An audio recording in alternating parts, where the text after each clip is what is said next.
Hi students, good morning. Today we are going to learn about picture based story writing. ఇచ్చినటువంటి చిత్రం ఆధారంగా కథను క్రియేటివ్గా ఊహించి సృజనాత్మకంగా ఊహించి మనం కథ రాయడం నేర్చుకోవాలి ఇంగ్లీష్లో. So picture based story writing. Here is a picture. He gave some hint words here. See, look at the picture and develop a story by using the words given in the box.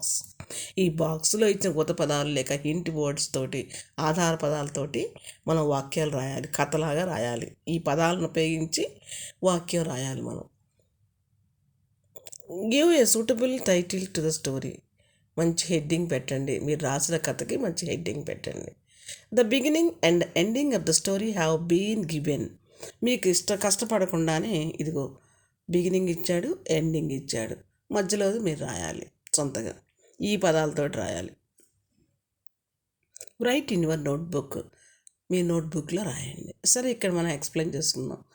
ఇక్కడ చూడండి, ఇక్కడ మీకు ఈ word ఏమి ఇచ్చాడు? Farmer. That means who was he?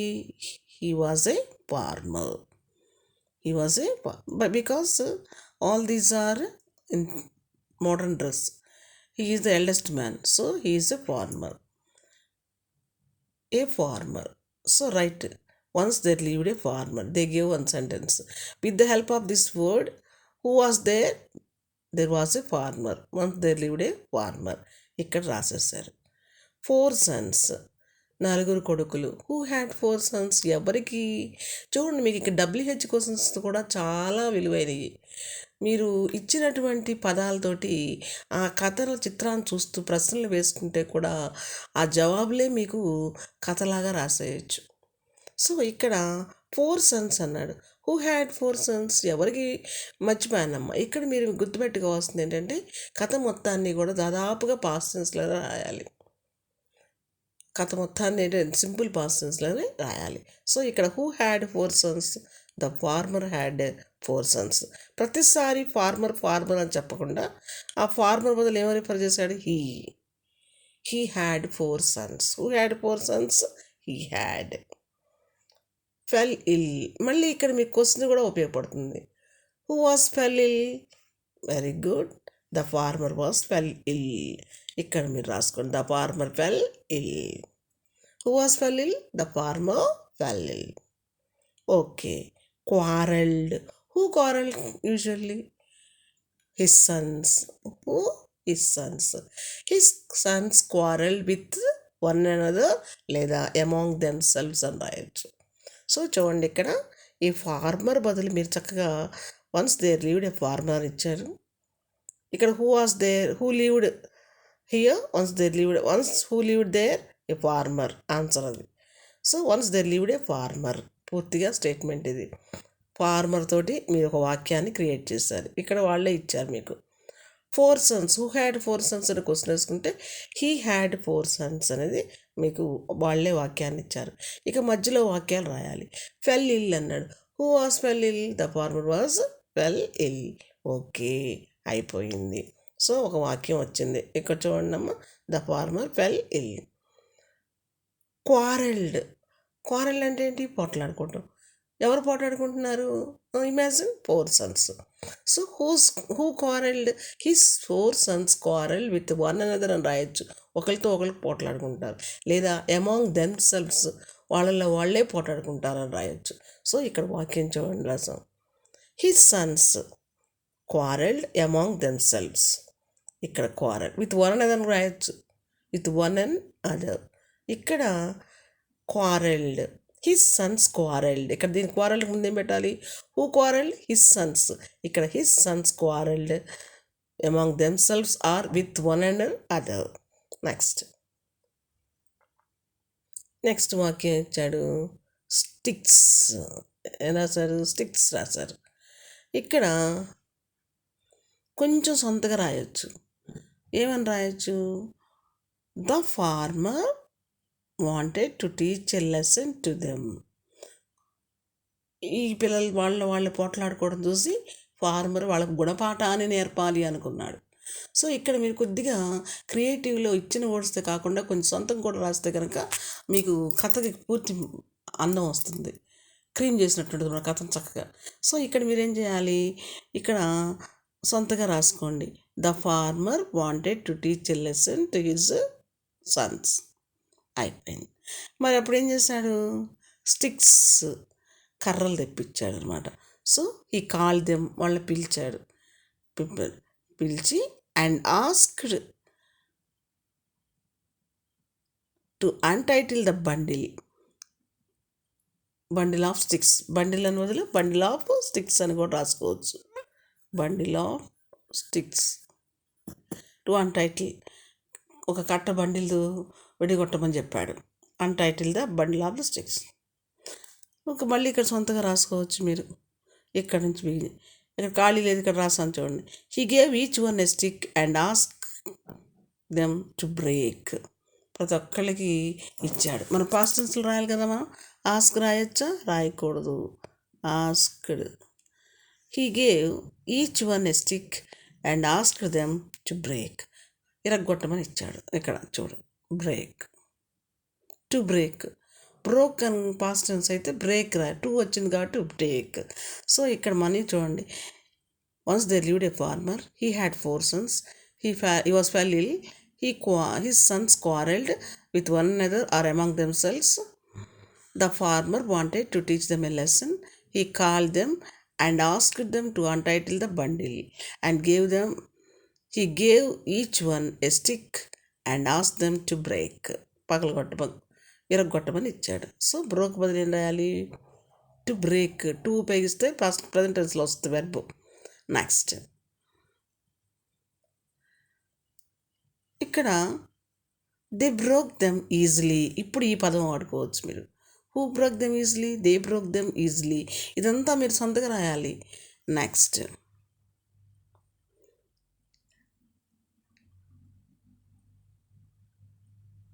he asked them to tie the bundle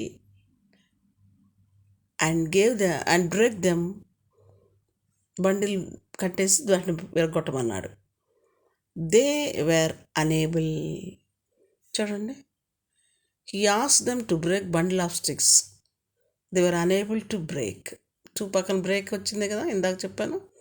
so ఈసారి కట్ట ఇచ్చి ఇరగొట్టమన్నాడు. కట్ట ఇరగొట్టగలరా, లేదు, చేయలేకపోయారు. Decided not to quarrel. ఇక్కడ కొంచెం సొంతగా రాయాలి. ఏం రాయాలి, they came to know the value of unity. ఐకమత్యం. కట్టలన్నీ విడివిడిగా ఉన్నప్పుడు విరిచేశారు, కట్టెల్ని కలిపి కట్టినప్పుడు ఐకమత్యం అన్నీ ఒకే చోట ఉన్నప్పుడు విరగొట్టడం ఒకేసారి కష్టమైంది. సో అన్నదమ్ములు కలిసి ఉంటే చాలా మంచిది అనేది తెలుసుకున్నారు. సో ఇక్కడ సొంతగా రాసుకోవచ్చు.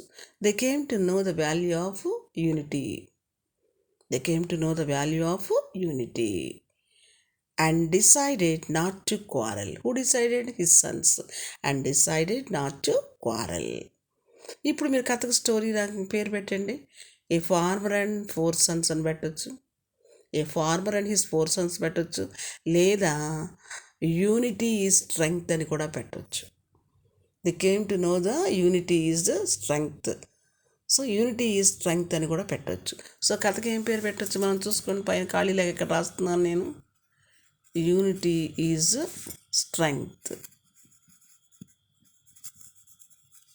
పెట్టుకోవచ్చు, కథకి పేరు పెట్టుకోవచ్చు. అర్థమైందా? మిమ్మల్ని అడిగాడు కదా ఇక్కడ, give a suitable title of the story ఇచ్చేసాం కదా. మోరల్ కూడా రాసుకోవచ్చు. మోరల్ ఏంటి, యూనిటీ ఈజ్ స్ట్రెంగ్త్. ఎంత ఈజీ ఇది. ఇంగ్లీష్ ఏదో చాలా కష్టంగా గ్రామర్ రూల్స్ తోటో సిస్టమేటిక్గా కాకుండా WH క్వశ్చన్స్ తోటి, ఇచ్చిన హింట్స్ తోటి ముందు తెలుగులో కథను ఊహించండి. తెలుగులో కథను ఊహించిన తర్వాత తదనుగుణంగా ఇక్కడ ఇచ్చిన పదాలను తీసుకొని ఆ పదాలు ఉపయోగిస్తూ ప్రశ్నలు వేసుకుంటే మీకు ఈజీగా ఆన్సర్స్ వస్తాయి. ఆ ఆన్సర్స్ పారాగ్రాఫ్లా రాసేయండి, అయిపోయింది. హింట్స్ రాయటంలో పాటించాల్సిన ముఖ్యమైన విషయాలు ఏంటంటే, ఇవ్వగానే మీకు ఇచ్చినటువంటి ఈ ఊత పదాలు, హింట్ వర్డ్స్ని, బేసిక్ వర్డ్స్ని బాగా చదవండి. చదివి కథని ఫ్రేమ్ చేసుకోండి. దాన్నే క్రియేటివిటీ అంటారు. ఇప్పుడు నువ్వు రాసే కథ వేరుగుండి పక్కనోడు ఊహించే విధానం వేరుగుంటుంది. సో ఒకే హింట్స్తో రకరకాలుగా ముగింపు చేయొచ్చు కథని. అది అతని ఇష్టం, రాసే వ్యక్తి యొక్క ఇష్టం. సో ఎంతో చక్కగా కథను క్రియేట్ చేసుకుని, ఆ క్రియేట్ చేసినటువంటి కథను ఆధారంగా పట్టుకొని మీరేం చేయాలి, ఆ ఊత పదాలతోటి ఒక వాక్యాన్ని మీ మాతృభాషలో ఫ్రేమ్ చేసుకుని దాన్ని డబ్ల్యూహెచ్ రూపంలో క్వశ్చన్ వేసుకుంటే ఆ వచ్చే ఆన్సరే మీకేమవుతుంది, ఒక వాక్యం ఏర్పడుతుంది. 2-3 వాక్యాలు పారాగ్రాఫ్ లాక్సి పారాగ్రాఫ్స్ మెయింటైన్ చేస్తూ స్టోరీని రాయాలి. ఇంకా దీనికి అందం ఏంటంటే హెడ్డింగ్ పెట్టాలి. అక్కడే ఉంటాయి headings. The farmer and four sons పెట్టచ్చు.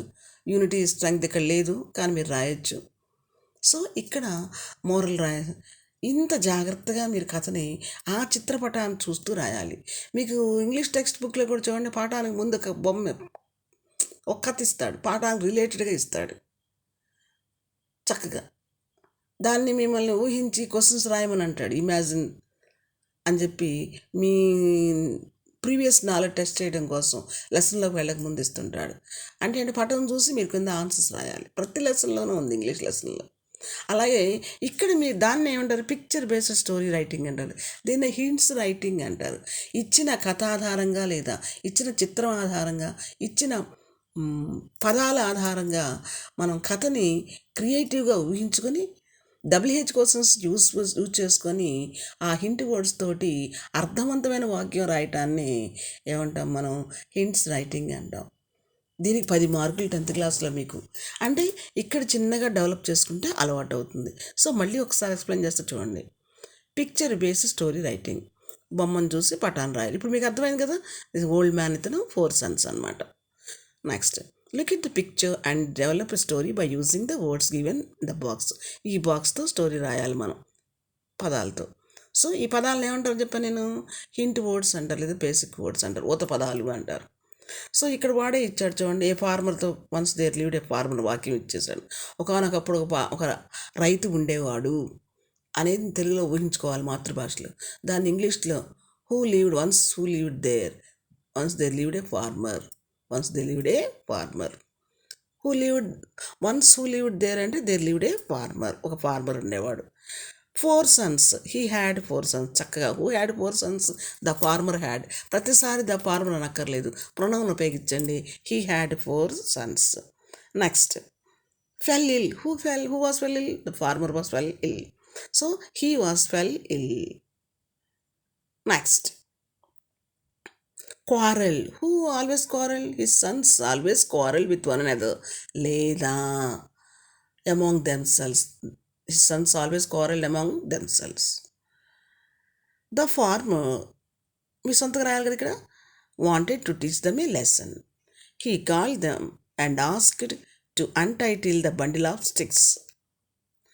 నెక్స్ట్ ఇక్కడ చూడండి, he gave each one a stick and asked them to break. They broke very easily. They broke them very easily. Next, the farmer asked them to tie the bundle and break them. చూడండి, bundle of sticks, asked them to tie the bundle. They were unable to break. ఇక్కడ they came to know the value of unity is strength, లేదా they came to know unity is strength. Value of unity అని రాయొచ్చు, లేదా unity is strength. Moral కూడా అదే రాసుకోవచ్చు. They decided. Who decided? They. చూడండి WH కోసం ఎంత బాగా ఉపయోగపడతాయో. They decided not to quarrel.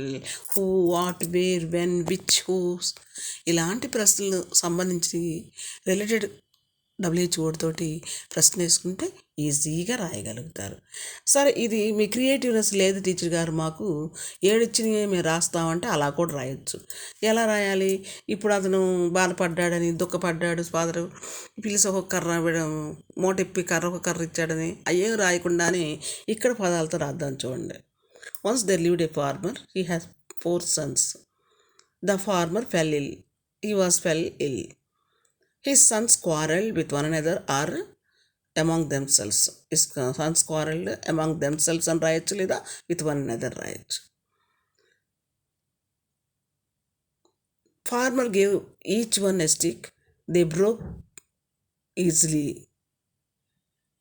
ప్రతి ఒక్కళ్ళకి ఒకటి ఇచ్చితే వాళ్ళు ఈజీగా పగలగొట్టేశారు, ఇరగొట్టేశారు. He gave bundle of sticks. They are unable to break. They were unable to break. They decided not to quarrel. ఇక్కడ ఇచ్చింది సింపుల్గా రాయొచ్చు. అంటే ఇదంతా రాసే సొంతగా రాసే బదులు ఇక్కడ ఇచ్చిన వాటితో కూడా రాయొచ్చు. ఎట్లా? Once there lived a farmer, he had 4 sons. The farmer fell ill. అంతవరకు ఇచ్చారు కదా. His sons quarrel with one another or among themselves. Farmer gave sticks to his sons to break. They broke easily. They broke easily. He gave bundle of sticks to break. They were unable to break. They decided not to quarrel.